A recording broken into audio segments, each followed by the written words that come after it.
আপনার পরিশ্রমের টাকা কোথায় রাখবেন, এটা একটা বড় প্রশ্ন। বেশিরভাগ মানুষ ফিক্সড ডিপোজিটকেই বেছে নেয় সুরক্ষার জন্য, কিন্তু আপনি কি জানেন আপনার এই ভুল সিদ্ধান্তের জন্য আপনার লাভের বদলে অনেক ক্ষতি হতে পারে।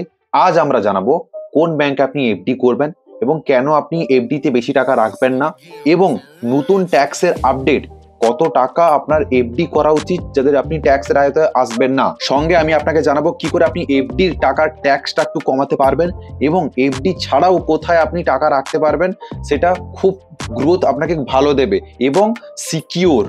চলুন তবে শুরু করা যাক। নমস্কার, আমি mister Das. Welcome to the Bengal money mentor channel. আশা করি আপনি খুবই ভালো আছেন। শুরু করছি ফার্স্ট টপিক, বেশি টাকা এফডিতে রাখা কেন ঠিক নয়। তার প্রধান কারণ যেটা হচ্ছে এই যে সমস্ত টাকা যদি আপনি এফডি করে থাকেন তাহলে আপনি একটা সমস্যায় পড়তে পারেন। কিসের সমস্যা? নাম্বার ওয়ান সমস্যা তা হলো কি ইনফ্লেশন, মানে দ্রব্যমূল্যের বৃদ্ধি। আপনি আপনার যেটুকু টাকা এফডি করেছেন ওইটুকু টাকার আপনি ইন্টারেস্ট কত পাচ্ছেন? 7 থেকে 8% কাছাকাছি, ডিপেন্ড করবে ব্যাংকের ওপরে। এবারে ইনফ্লেশনের যে রেট প্রত্যেক বছর যেটা বাড়ছে, মানে দ্রব্য মূল্যের বৃদ্ধি, আজকে আপনি যে জিনিসটা 100 টাকা দিয়ে কিনছিলেন সেটা আজকে থেকে 10 বছর পরে ওই জিনিসটার দাম হবে কত? 500 টাকার কাছাকাছি।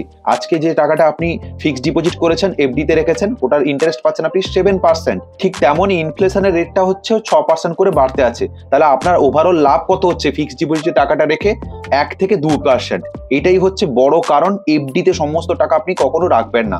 এবারে এফডিতে টাকা না রেখে আপনি কোথায় রাখবেন টাকা, আমি সেটা একটু পরেই বলছি, বা এফডিতে কত টাকা রাখা উচিত আপনার সাপেক্ষে বা আপনার স্যালারির অনুযায়ী বা আপনার ইনকামের অনুযায়ী, তাও আমি আপনাকে একটু পরে বলছি। তার আগে জেনে নিন দ্বিতীয় সমস্যা কি এফডিতে টাকা রাখলে, তা হলো কি লিকুইডিটির সমস্যা। আপনি প্রবলেমে পড়তে পারেন। তা কিভাবে? হঠাৎ করে যদি কোনো টাকার দরকার হয়ে পড়লে আপনি এফডি ভাঙতে বাধ্য হবেন, সেখানে আপনার প্রিমেচিওর যে চার্জেসটা কাটা হবে এবং আপনি সেই পরিমাণ ইন্টারেস্টটা হয়তো নাও পেতে পারেন, ডিপেন্ড করবে ব্যাংকের উপর। দেখুন স্যার, আপনার কষ্ট উপার্জন করা টাকা আপনি ব্যাংকে এফডি করাচ্ছেন কেন? আপনি একটু ইন্টারেস্ট পাবেন এবং আপনার আপদে বিপদে ওই টাকাটা দরকার হবে। হ্যালো স্যার, মন দিয়ে শুনবেন। আপনি আপনার টাকা কিন্তু আলটিমেটলি কোনো বাড়ছে না, উল্টে আপনার টাকা একই থাকছে যদি এফডিতে আপনি সম্পূর্ণ টাকা রেখে থাকেন। তাই কারণে আপনাকে যেটা আমি সলিউশন বলতে পারি, আপনি আপনার টাকাটা ডাইভার্সিফাই করুন। কিছু টাকা আপনি মিউচুয়াল ফান্ডে রাখতে পারেন, কিছু টাকা আপনি গোল্ড কিনে রাখতে পারেন, বা যদি আপনার বড় ক্যাপিটাল হয় তাহলে আপনি ল্যান্ডেও ইনভেস্টমেন্ট করতে পারেন। এফডিতে টাকা রাখুন, এফডি সেফ, কিন্তু সমস্ত টাকা এফডি করে ফেলবেন না। কেন করবেন না তা আমি আপনাকে ভিডিওর এন্ডেই বলবো। এফডির মতোই একটা জিনিস দেখাবো যেখানে আপনি টাকাটা আপনি ইনভেস্টমেন্ট করতে পারেন লং টার্ম বেসিসে, সেখানে আপনি একটা ভালো রিটার্ন পাবে। তার জন্য ভিডিওটা এন্ড অবধি দেখুন। সেকেন্ড টপিক এফডি নিয়ে, তাহলে কি কোন ব্যাংকে এফডি করবেন এবং কোন ব্যাংকে যদি এফডি থেকে থাকে সেটা আপনার জন্য সেফ, তা জেনে নিই চলুন। তাহলে কি, ধরুন আপনি একটা ছোট ব্যাংকে এফডি করতে গেলেন, ওখানে ইন্টারেস্ট কিংবা সুদের হার আপনাকে একটু বেশি দেবে, কিন্তু আপনি কি জানেন ব্যাংকের বিশ্বাসযোগ্যতা খুবই গুরুত্বপূর্ণ। কারণ অনেক ব্যাংক আছে তার টার্ম অ্যান্ড কন্ডিশনে লেখা থাকে যদি ব্যাংক দেউলিয়া হয়ে যায় তাহলে আপনাকে একটা সেটেল অ্যামাউন্ট দেওয়া হবে, আপনার সম্পূর্ণ টাকাটা এফডির ফেরত দেওয়া হবে না। ওই কারণে যদি আপনি এফডি করে থাকেন কিংবা করবেন ভাবছেন, তাহলে বড় সরকারি বা বেসরকারি ব্যাংক বেছে নিন। যেমন এক্সাম্পল হিসেবে বলতে পারি এসবিআই, এইচডিএফসি, আইসিআইসিআই, এই সমস্ত বড় বড় ব্যাংকে আপনি করতে পারেন আপনার এফডি। এফডিটা করার আগে আপনি একবার এ রেটিং চেক করে নেবেন এবং এফডি করবেন যেখানে, সেখানে ব্যাংকের সঙ্গে একবার ভালো করে কথা বলে নেবেন। এছাড়াও একটা গুরুত্বপূর্ণ বিষয় আছে স্যার, হ্যালো, এটা কখনো ভুলবেন না।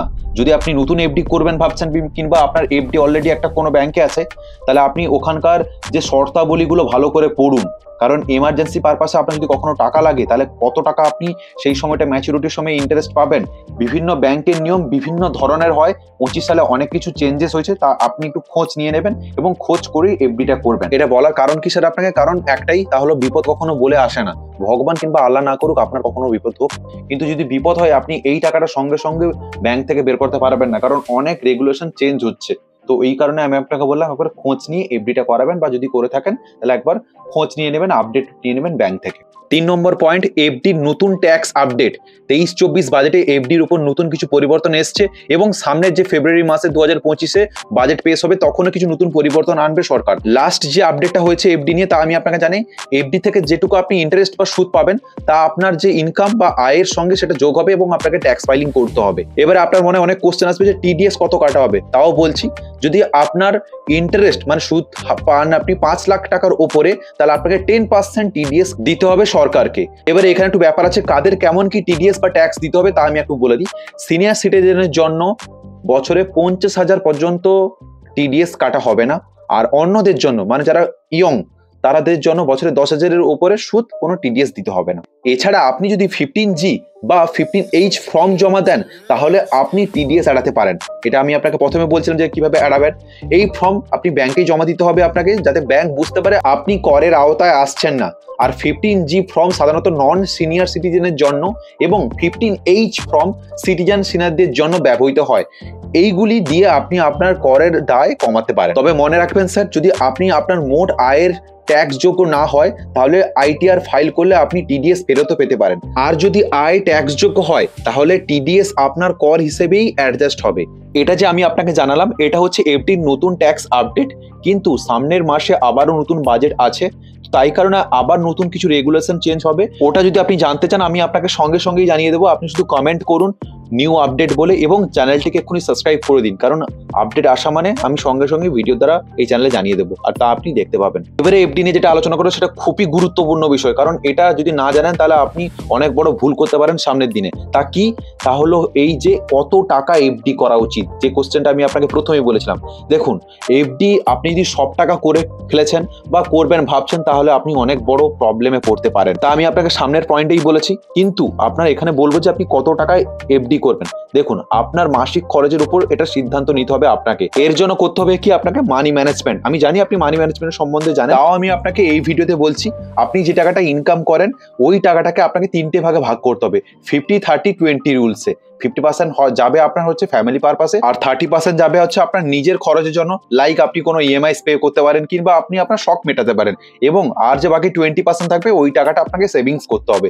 এবং এই যে 20% টাকা সেভিংস করবেন ওই টাকাটাকেও আপনাকে ডাইভার্সিফাই করে রাখতে হবে। ওটাকেই বলছি আমি মানি ম্যানেজমেন্ট। ডাইভার্সিফাই মানে আমি আপনাকে প্রথম বললাম আপনি সব টাকা এফডিতে রাখবেন না, আপনি ওই টাকাটা বিভিন্ন জায়গায় জায়গায় রাখতে পারেন। এফডিতে যদি আপনি টাকা রেখেছেন কিংবা রাখবেন ভাবছেন তাহলে আপনি আপনার 6 থেকে 12 মাসের জরুরি খরচটাই আপনি এফডি করুন। উদাহরণ, আপনার মাসিক খরচ 25,000 টাকা হলে 3 লক্ষ টাকা আপনি এফডিতে রাখুন, আর বাকি টাকাটা আপনি ইনভেস্টমেন্ট করুন। এফডিতে লক না করে রেখে আপনি ফিক্সড বা আরডিও করতে পারেন।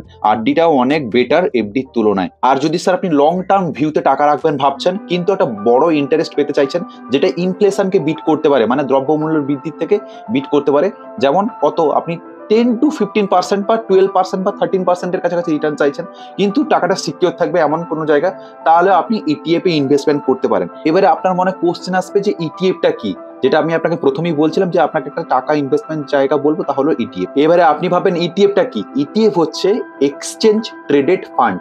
এবারে ট্রেড শুনে আপনি ভাবতে পারেন যে স্টক মার্কেট বা ট্রেডিং, না, এটা স্টক মার্কেট নয়। ইটিএফ কোনো এসআইপি নয়, কোনো স্টক মার্কেট নয়। ইটিএফ হচ্ছে এমন একটা জিনিস যেটা হচ্ছে ভারতের 50টা কোম্পানিকে নিয়ে একটা ফান্ড বানানো হয়, ওটা একটা ইটিএফ আছে, বা ভারতের 100টা কোম্পানিকে নিয়ে একটা ফান্ড বানানো হয়েছে, ওটা একটা ইটিএফ আছে। বিভিন্ন ধরনের ইটিএফ আছে, লাইক নিপন ইন্ডিয়া নিফটি 20 আছে, বা মতিলাল ওসওয়ালের নিফটি 20 আছে। ইটিএফে যদি আপনি লং টার্ম মানে 10 বছরের উপরে ইনভেস্টমেন্ট করেন তাহলে আমি আপনাকে বলি আপনি এফডি করুন কিংবা ইটিএফস করুন, বা আপনি আপনার টাকা যেখানে রাখছেন না কেন স্যার, এটা আপনার কষ্ট উপার্জন করা টাকা। আপনি টাকা রাখছেন একটু লাভের জন্য এবং টাকাটা যাতে আপনার সেফ থাকে, তো ওই কারণে টাকা আপনি ডাইভার্সিফাই করে রাখুন। আপনি এক জায়গায় সমস্ত টাকা কখনো রাখবেন না। এফডি যদি করে থাকেন বা করবেন ভাবছেন তাহলে কয়েকটা জিনিস মাথায় রাখবেন। সঠিক ব্যাংক নির্বাচন করবেন এবং নিরাপদ এবং নির্ভরযোগ্য ব্যাংকে বেছে নেবেন।